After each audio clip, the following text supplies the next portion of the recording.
Mais avant ça, nos droits. Nos droits avec notre conseillère juridique Alicia Mazouz. Et ce matin, le droit à l'image avec un focus, Alicia, sur l'image de nos enfants.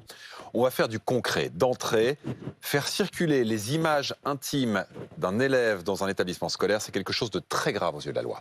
Mais tout à fait. C'est très grave. Alors, la pratique des nudes, c'est très courant chez les plus jeunes, de s'envoyer dans des relations intimes des images. Il faut quand même le rappeler, ça, ils ont le droit de le faire, évidemment. Mais en revanche, ce qui pose problème, c'est à partir du moment où on va disposer de cette image pour la faire circuler sur les réseaux sociaux, même sur des plateformes plus privées. Et là, le code pénal prend le relais. On a des dispositions donc, qui viennent sanctionner spécifiquement les atteintes à la personne faites sur son image et en particulier quand c'est à caractère sexuel. Alors au-delà du cas particulier des images intimes, on sait, les ados passent leur temps sur leur téléphone, sur les réseaux sociaux. Quels conseils on peut leur donner ? Dans les conseils, là, c'est finalement des conseils pas spécifiquement juridiques, mais qui ont des implications juridiques. Il faut éviter de donner un maximum d'informations, au-delà évidemment de l'image en elle-même, qu'il faut dans l'idéal pouvoir flouter. Il faut aussi éviter de donner des informations sur son nom, son identité, son adresse.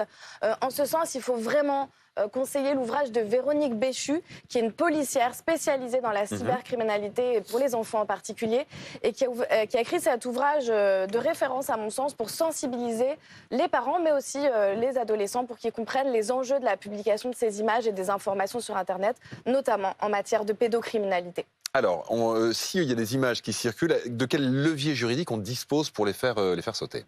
Eh bien, comme pour toute image, le principe, c'est je n'ai pas consenti, la photo ne peut pas circuler, a fortiori, évidemment, quand c'est une photo intime. Dans ce cas-là, on peut demander à la personne qui la diffuse de la retirer, parce que ça peut être le plus rapide. Donc là, il faut comprendre qu'il y a l'urgence, souvent, de la suppression de cette image. Et puis, si ça ne fonctionne pas, saisir les réseaux. Finalement, dans l'impossibilité de mettre fin à cette diffusion à l'amiable, et bien là, il va falloir saisir le juge.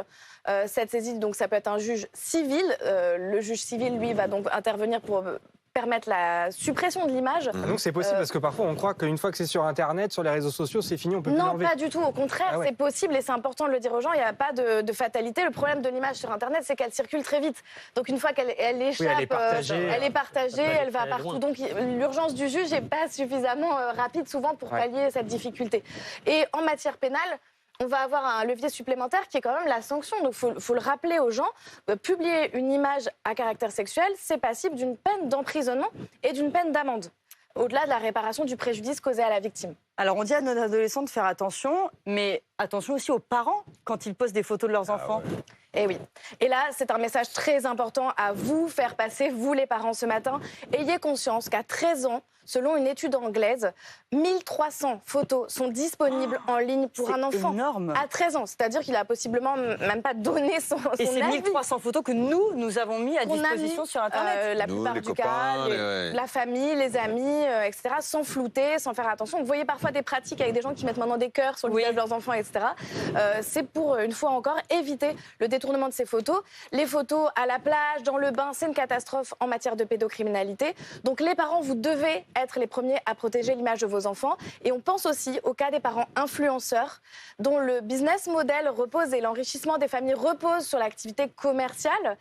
Une loi est venue encadrer cette activité bossent, en fait, commerciale. les enfants. Et oui, l'enfant, il travaille. Et donc ça, le code l'a reconnu, le législateur l'a reconnu. Donc il vient limiter le temps de travail de l'enfant, vient prévoir des restrictions pour éviter d'avoir un enrichissement sur la tête et le visage même parfois de l'enfant. Et du coup, est-ce qu'en cas d'abus, la justice peut quelque part, je ne sais pas, déchoir de l'autorité parentale numérique, les parents ? Eh bien, depuis le 19 février 2024, le législateur est venu rajouter une nouvelle couche de protection, en plus de l'aspect commercial des influenceurs, pour tout parent qui diffuserait une image. Il vient rappeler, donc dans notre code civil, on a un rappel qui est « Vous êtes protecteurs, vous les parents, de la vie privée, de l'image de vos enfants ».